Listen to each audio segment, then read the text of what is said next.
The breaking point.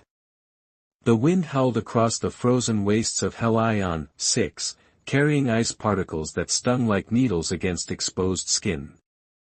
Nova pulled her tattered coat tighter around her small son, Kieran, whose once vibrant emerald skin had dulled to a sickly jade. His luminous markings, normally pulsing with light along his temples and cheeks, had dimmed to barely visible flickers.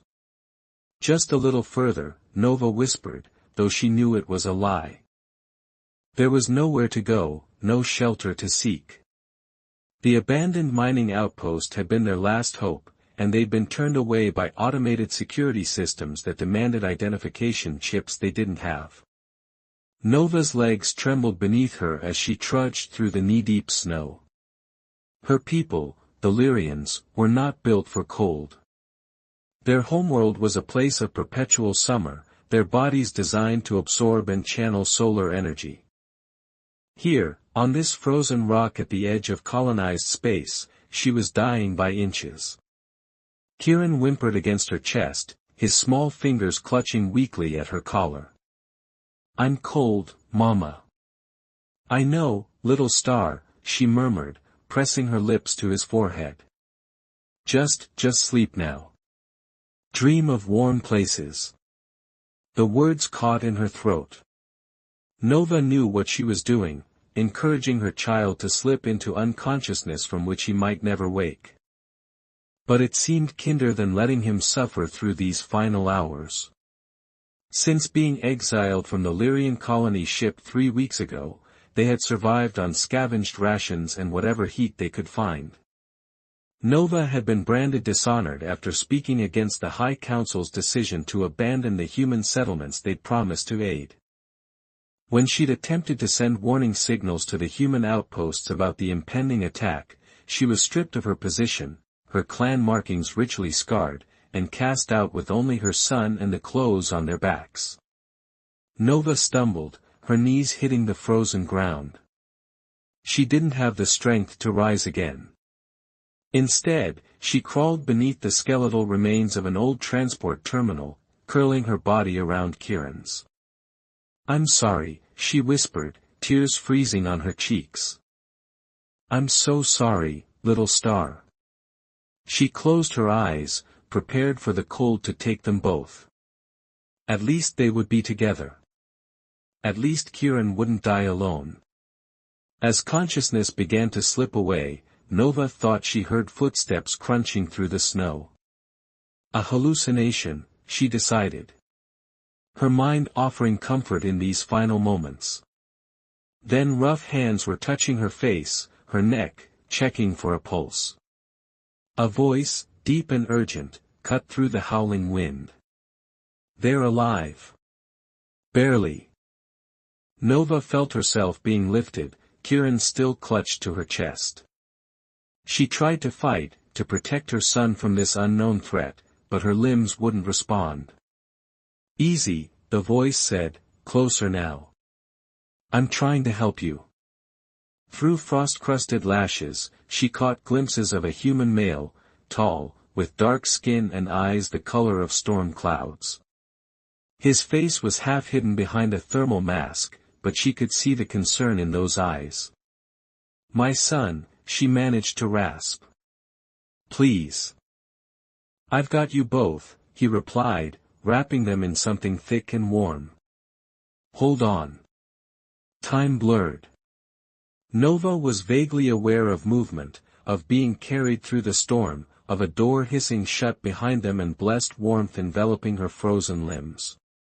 Pain followed, the agonizing burn of circulation returning to frostbitten extremities.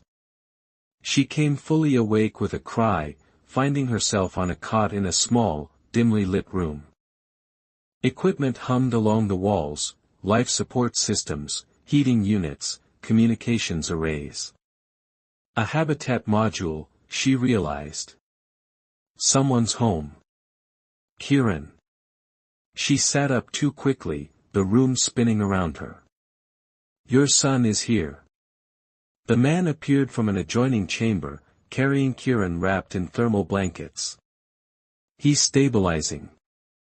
Children are remarkably resilient. Nova reached for her son with trembling hands. Kieran's skin was warmer now, his markings glowing with slightly more vigor. He was unconscious but breathing steadily. "You saved us," she said, voice cracking. The man shrugged, turning away to adjust a dial on one of the wall units. "Anyone would have." "No," Nova countered, "they wouldn't. Not for Lyrians. Not now." He glanced back at her, a flicker of understanding in his eyes. "The exile markings. I noticed them." Nova instinctively raised a hand to the ritual scars on her face, 3 vertical lines cutting through her clan symbols. "The mark of a traitor." "My name is Darius," he said after a moment. "Former colonial defense engineer. Now just a hermit, I suppose." "Nova. And this is Kieran." She stroked her son's hair, still marveling that they were alive. "Why would you help us?" "After what my people are planning." "I know what the Lyrian High Council is planning," Darius interrupted. "I also know not all Lyrians agreed with it. I'm guessing that's why you're out here, half frozen to death with a child." Nova looked down at Kieran's sleeping face. "I couldn't let them do it. The human settlements here, they're mostly families, researchers. They posed no threat. And for that, they cast you out. It wasn't a question. A Lyrian who betrays the collective good has no place among the stars," she recited bitterly. "That's what the council elder told me before they loaded us onto the drop shuttle." Darius moved to a small heating unit and returned with 2 steaming cups. He offered one to Nova. "It's just broth. Synthetic, but it'll help warm you from the inside." She accepted it gratefully, letting the steam bathe her face before taking a sip. The liquid was bland but wonderfully hot, spreading warmth through her chest. "Why are you alone out here?" she asked. "The outpost is nearly 30 kilometers away." Something darkened in Darius's expression. "I prefer the solitude. After what happened at Proxima Station, I needed space." Nova recognized the name. Proxima Station had been destroyed in an accident 2 years ago, an engineering failure that had killed hundreds. "You were there?" He nodded once, sharply. "Chief engineer. I warned them the coolant systems couldn't handle the increased load. The corporate overseers decided the profit margins were worth the risk." His hands tightened around his cup. "They were wrong." They sat in silence for a time, 2 broken people who had stood against powers greater than themselves and lost everything for it. Kieran stirred in Nova's arms, his eyes fluttering open. They were the same brilliant violet as his father's had been, before the council had him executed for supporting Nova's warnings. "Mama," he murmured, confused by the unfamiliar surroundings. "I'm here, little star," she soothed. "We're safe now." Darius watched them, his expression unreadable. Then he rose and moved to a storage compartment, returning with a small packet. "I have some emergency rations formulated for Lyrian physiology. It's not much, but it should help your son regain his strength."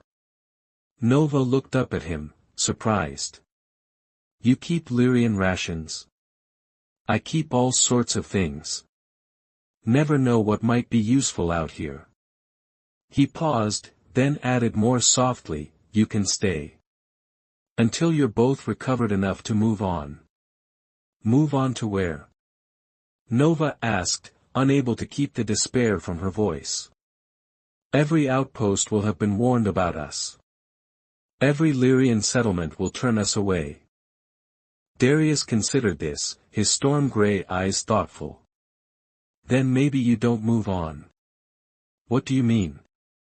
"This place is bigger than I need. The hydroponics bay can be expanded. With some adjustments, we could make it comfortable for Lyrian physiology. He shrugged as if offering shelter to two alien fugitives was the most natural thing in the world. No one comes out here. No one would know. Nova stared at him, searching for the catch, the hidden motive. She found none. Why would you do that for us? Darius turned away, busying himself with adjusting equipment settings. Maybe I'm tired of being alone with my ghosts. That night, as Kieran slept peacefully for the first time in weeks, Nova watched the human who had saved them. Darius worked quietly at a console across the room, his profile illuminated by the blue glow of the display. Outside, the wind still howled, but inside was warmth and the beginning of something she had thought lost forever. Hope. Nova closed her eyes, not to die as she had expected just hours before, but to rest and heal. Tomorrow would bring new challenges, but they would face them alive, together. And for now, that was enough. A new beginning. Morning came to Helion, 6 not with sunshine but with a subtle lightening of the permanent gray that hung over the frozen landscape. Inside Darius's habitat module, Nova woke to the soft hum of machinery and the unfamiliar sensation of warmth. For a moment, she lay still, remembering the previous day's miraculous rescue from certain death. Kieran was curled against her side, his breathing deep and even. The bioluminescent markings along his arms pulsed with renewed vigor, a sign his body was recovering. Nova brushed a strand of silver-white hair from his forehead, her throat tight with emotion. 24 hours ago, she had been prepared to die with him in her arms. Now they had shelter, warmth, and an unexpected ally. She slipped quietly from the cot, careful not to wake her son. The main room of the habitat was empty, but Nova could hear movement in the adjoining chamber. Following the sound, she found Darius working at a makeshift hydroponic system, adjusting nutrient levels in a series of growing trays. "You garden," she observed, surprised to see delicate green shoots emerging from the growing medium. Darius glanced up, momentarily startled by her presence.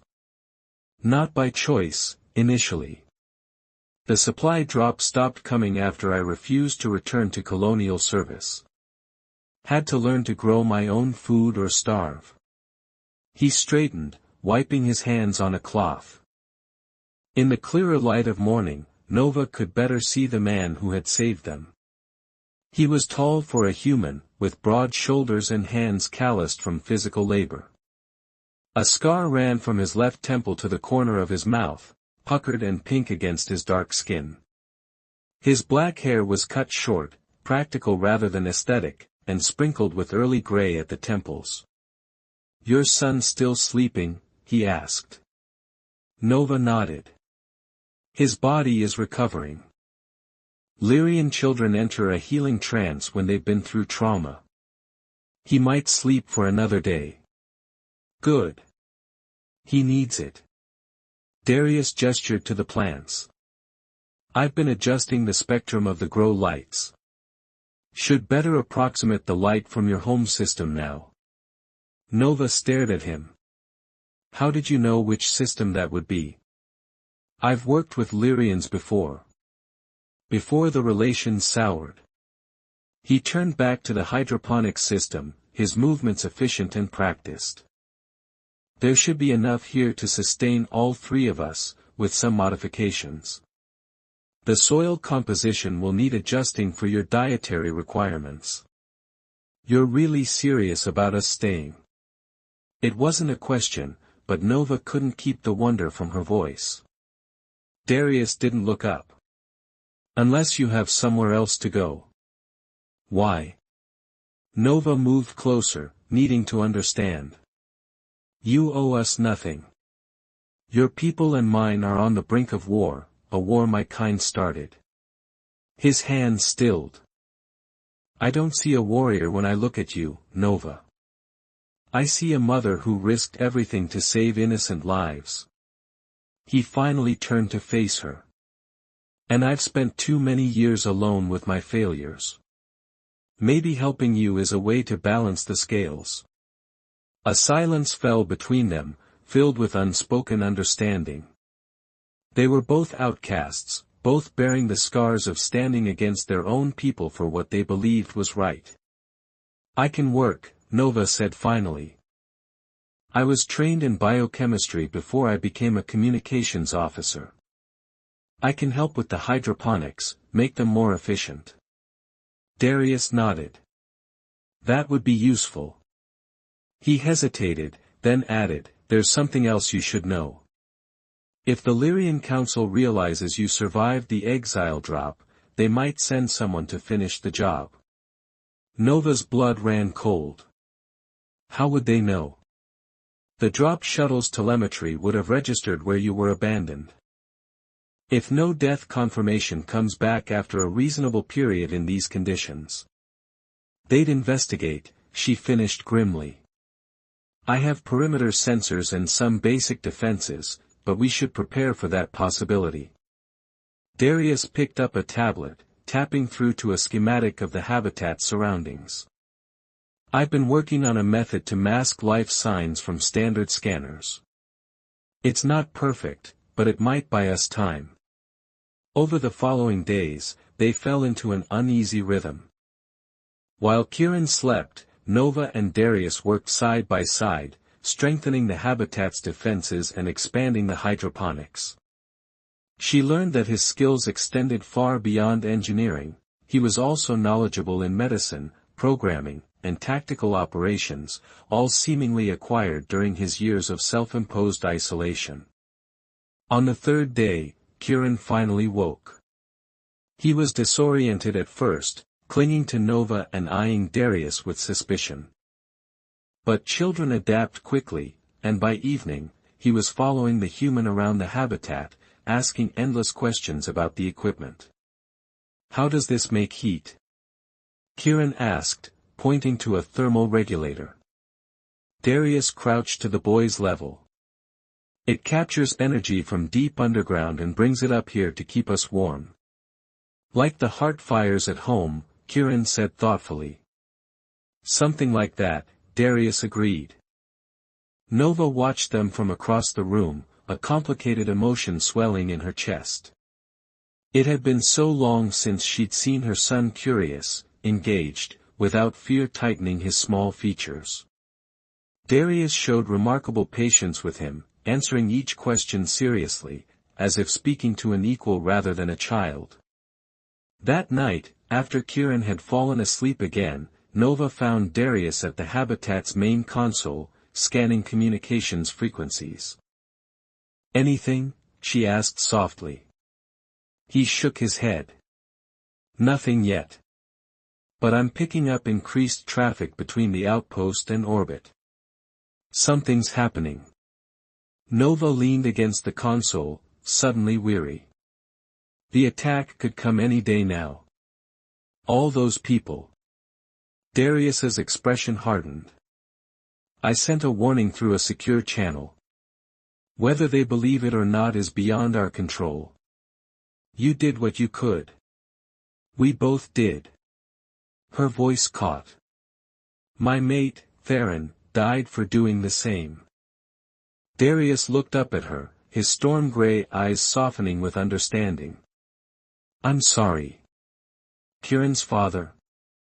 Nova nodded, touching the memory locket at her throat, the only possession of value she had managed to keep during their exile. He was a xenobiologist. He believed our peoples could work together, learn from each other.